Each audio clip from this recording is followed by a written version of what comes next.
É aquela coisa, né? A pessoa certa no lugar certo, né? Com os contatos certos, tudo confluiu, tá certo?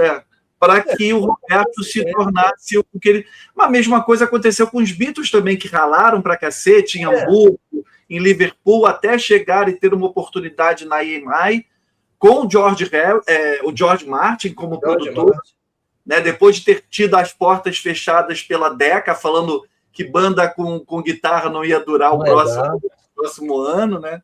Sensacional. Eles viveram um pouco isso também, né? Só que eles eram 4, o Roberto era 1. Só que eles eram 4, mas com a grande diferença que o Roberto não teve. Eles encontraram um cara espetacular, né? O Brian Epstein ali, aquele cara inteligente, sensível, rapaz. Muito. Abraçou aqueles meninos, falou: vem cá, deixa comigo, vamos. E aquilo foi uma coisa fundamental para eles. O Roberto não teve nenhum empresário que o procurasse. Você imagina aqueles empresários todos que estavam surgindo no Brasil naquele momento, né? Ele só vai ser procurado mesmo com o estouro de quero. Então, os empresários olhavam para o Roberto, era isso aí. Ele não teve um empresário que, igual o Coronel Park, que viu Elvis e falou: Elvis, vem comigo. É isso.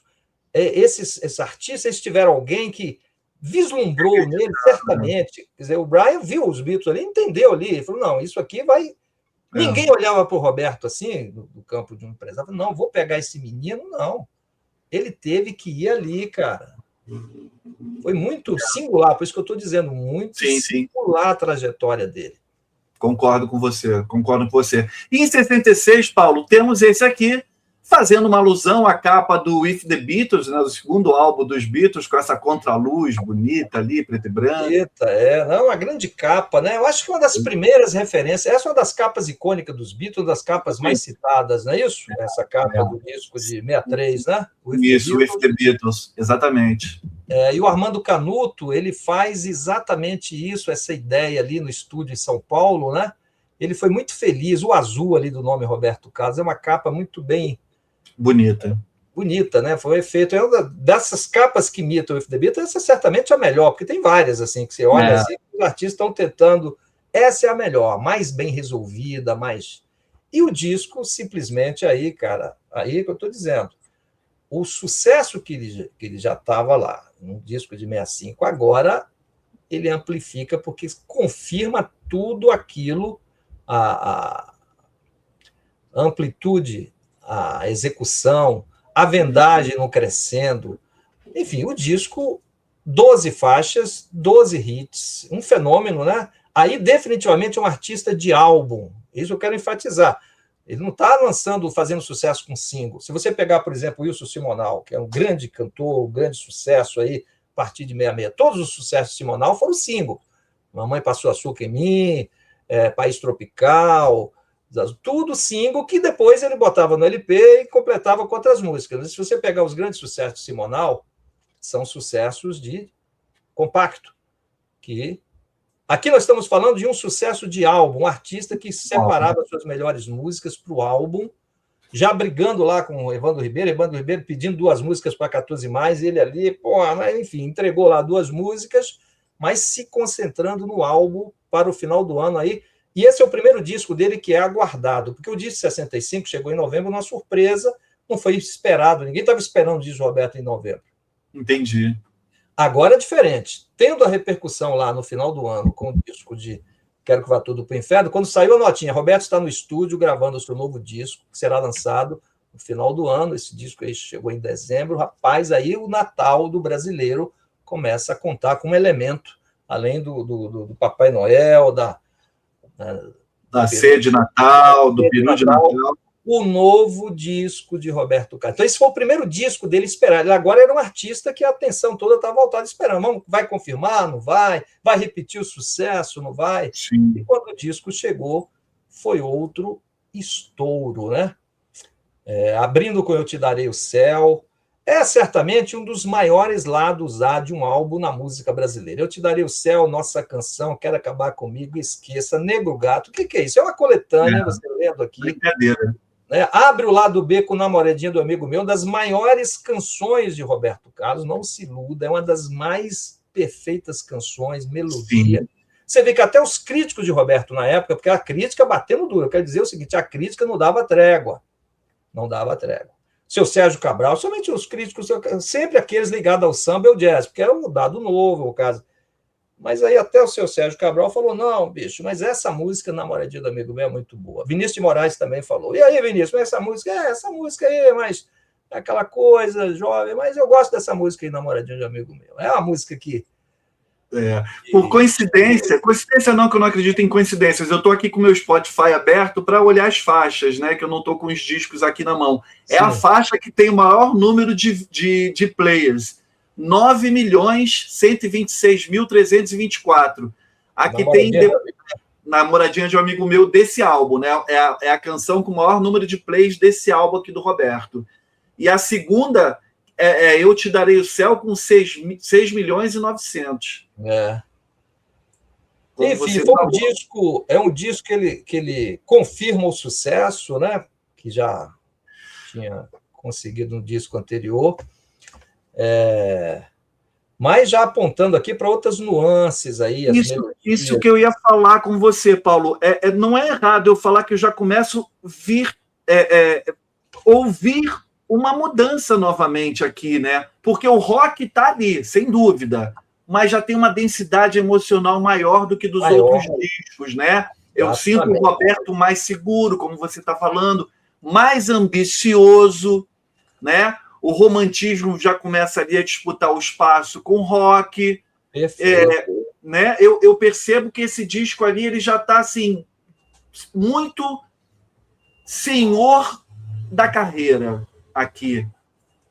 Ou o início disso.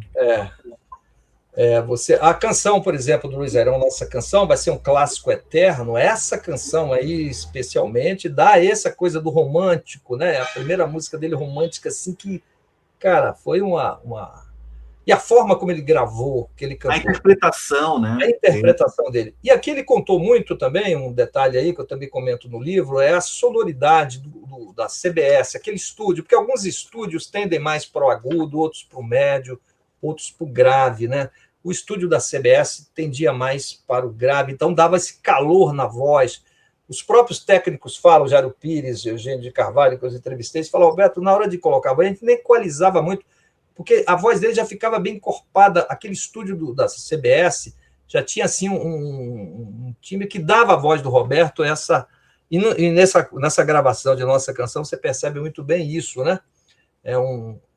Tanto é que o Roberto, mesmo depois que passa a gravar nos Estados Unidos, a partir de 71, ele trazia lá o playback e botava a voz durante um tempo ainda no estúdio da CBS. Ele teve dificuldade de largar esse estúdio para na hora de cantar, né? Tal interação dele com o entendimento dele da voz dele nesse estúdio da CBS. Isso aparece muito nesse disco aqui, principalmente nas canções românticas. Enfim, então é um disco de um artista aqui, senhor de si, né, com confiança. Exato. E na escolha. E outra coisa, além de compositor, de Namoradinho de um Amigo Meu, Eu Te Darei o Céu, Quer Acabar Comigo, esse talento para pegar a música alheia, o faro, porque isso também é uma capacidade, não é? A gente pensa que não é assim, não. Tem cantor que não sabe escolher um repertório, não sabe, ele escuta lá dezenas de músicas, escolhe para gravar algumas, não funciona na voz dele, o público não... Já o Roberto, além de ter a capacidade de criar próprios hits, essa capacidade de pescar ali do que o compositor está ali mostrando, pega essa aqui e transformar isso. Esse caso de nossa canção, é impressionante o Luiz Airão me contando isso, porque ele falou, Paulo, eu cheguei lá com uma música, eu fiz uma música estilo Quero Que Vai Tudo para o Inferno, um rock, porque o Roberto estava ali, aquilo, os compositores, aí o Roberto ouviu, não quis gravar, mostrei outra, aí eu estava ali conversando com o Roberto, aí tocou o telefone, alguém ligou para ele, ele atendeu o telefone, e eu fiquei ali dedilhando essa música, nossa canção, que ele ia dar até para o outro cantor ali e tal, Aí o Roberto ouvindo a canção, Luiz, essa aí eu quero, tá? Essa aí. E continuou lá falando. Quer dizer, ele captou alguma coisa assim, rapaz. Não... Aí ele terminou de falar e falou, não, essa aí eu quero, deixa aí, nossa canção. Você vê, é isso, né? É o faro, é o talento ali, é o negócio que a pessoa tem para farejar que aquilo ali seria... A cantora Cláudia, por exemplo, muitos dizem, a cantora Cláudia, ela é uma cantora espetacular, né, cara? A cantora Cláudia, uma voz, timbre, ritmo, mas a carreira dela foi muito abreviada, assim, em termos de sucesso, por essa... Parece que ela não sabia escolher música para gravar, não conseguia escolher, ao contrário de Elis. Elis era o oposto disso, né? Eu via lá, pegava uma música e tal, enfim, eu estou dizendo, tem cantores que conseguem, outros não conseguem tanto. Sim.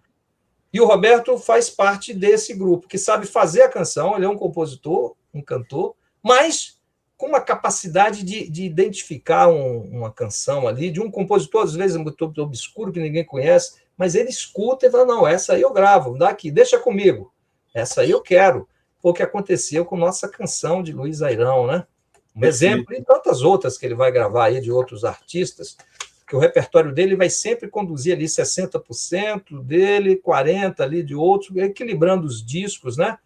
Juntando um com o outro e deixando suas músicas para o disco seguinte, outras sempre os seus melhores lançando no álbum e deixando outras para o álbum seguinte, e ele faz isso aqui nesse disco, e foi outro sucesso, né? Mas aqui, como você vê, não tem mais música de radialista e não tem mais sobras de nenhum cantor aqui. Agora sim, o Roberto Carlos é o artista que todo mundo quer mostrar sua música para gravar. Até o disco aqui, Jovem Guarda, você ainda tem músicas de sobra.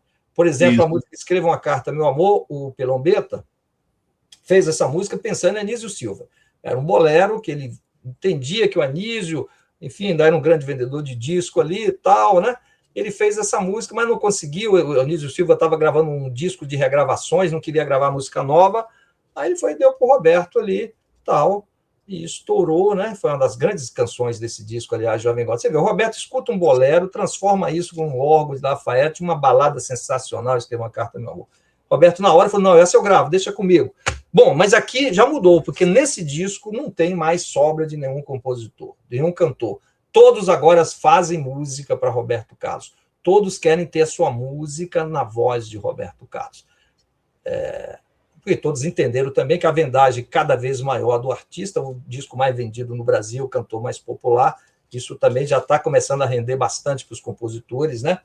Além do fato de ter o prestígio de ter sua música gravada, tocada na televisão, ressoando, todo mundo agora procura Roberto para mostrar a sua música. Ele começa, então, a escolher centenas de fitas que recebeu de compositores que o procuravam para escolher uma ou outra para montar o seu disco, mas ele mantendo-os mais ou menos fiel à sua turma. O que você observa aqui é que ele não vai variar muito. Ele está ouvindo muita gente nova está mandando, mas ele está dando preferência ainda àqueles que estão com ele desde o início. Seu Edson Ribeiro, seu Helena dos Santos, seu Luiz Airão, que está lá no disco de 63, né? Seu Luiz Airão está lá, e não apareceu agora com nossas canções. Nossa canção é mais uma música de Luiz Airão. É importante dizer, compositores, em sua maioria, todos pobres e grande parte pretos. Edson Ribeiro, Helena dos Santos, Pilombeta, Getúlio Cortes, ou mulatos, como Luiz Airão, como Hélio Justo, enfim, compositores de origem popular que tinham uma relação muito próxima de Roberto, visitavam a casa dele, tinham uma relação que são artistas que estavam com ele na fase das vacas magras e que ele vai gravando ali ao longo dos discos, encaixando um ou outro, mas dando preferência a essa turma. Pilombeta, que estava com ele nos circos, que estava com ele ali em shows pelos subúrbios, enfim, esse é o repertório. É importante dizer isso porque isso vai mudar, né? Vamos dizer que a partir dos anos 70, Roberto Carlos vai gravar um outro tipo de compositor. Aí são compositores de classe média, brancos, que já são profissionais mesmo, assim, no sentido de faz a música para o Roberto. Estamos falando de Carlos Colla, Maurício Duboc, Isolda, Milton Carlos, enfim, compositores que já não tinham aquela proximidade com o Roberto, não visitavam, não iam na sua casa, nesse sentido, uma relação mais profissional. Isso é a partir dos anos 70, mas até 70 ele grava essa turma, e ele gravou até onde foi possível. Eu acredito que as próprias músicas que ele recebia já estavam repetitivas, enfim. Tanto é que ele vai com a Helena até ali onde é possível, né? Até o Astronauta, mas a própria Helena me falou, Paulo, eu nunca pensei em fazer tal música, eu nem sei até hoje o que é Espaço Sideral, imagino naquela época, mas enfim.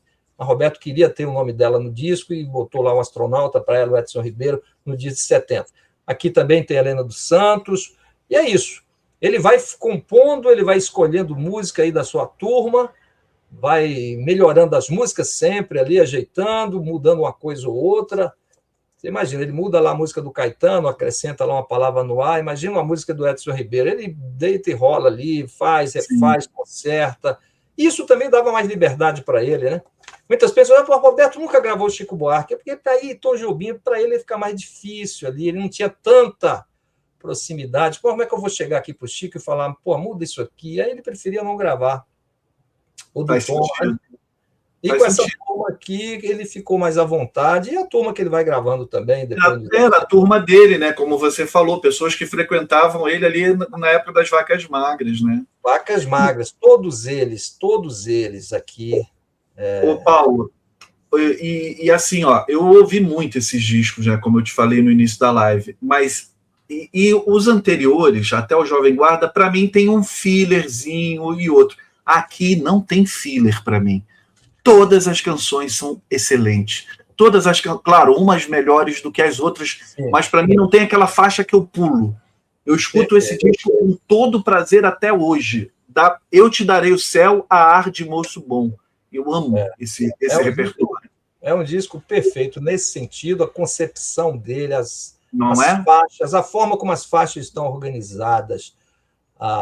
Ele é um disco...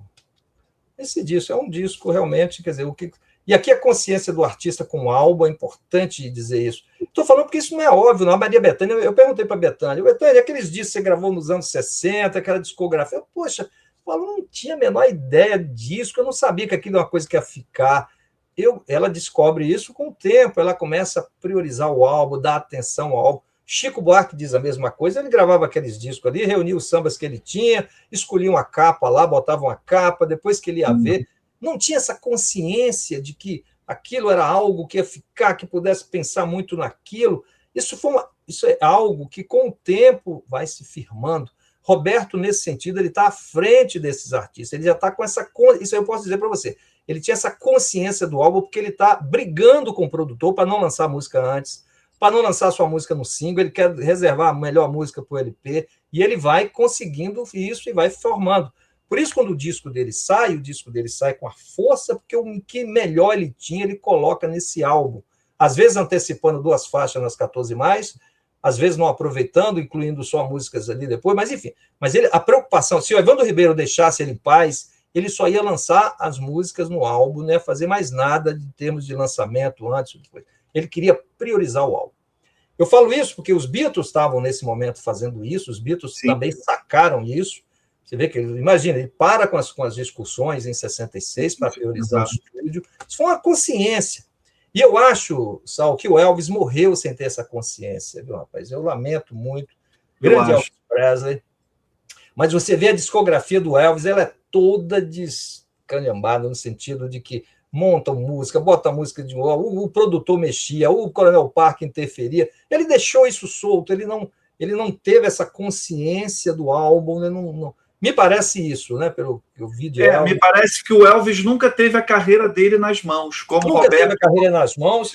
Como o Roberto conseguiu, como os Beatles conseguiram, isso, né? É isso. Mas eu acho que quando você tem a consciência de algo, você briga mais por aquilo. Mas se você não tem a consciência do álbum, você já não tem Então deixa, ele deixou. Porque eu acho que se ele tivesse essa consciência do álbum, talvez ele fosse ali... Você vê o último álbum de Elvis, o que é aquilo? Aqui diz 77, botaram faixas ao vivo, com faixas que sobraram do outro dia. Cara, eu falei assim, como é que pode? É uma bagunça. Disco daquele, um artista daquele lançar um disco naquela circunstância, né? E era isso, e o coronel ligando lá para o dono da diretor da RCA, manda o disco aí, toma aqui ajeitando. O que é isso, rapaz?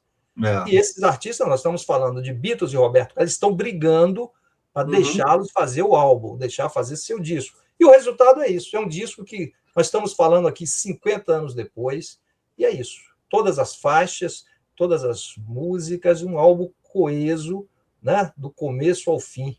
Desde a capa, né, até a capa, nesse caso aqui, é muito boa, a contracapa também.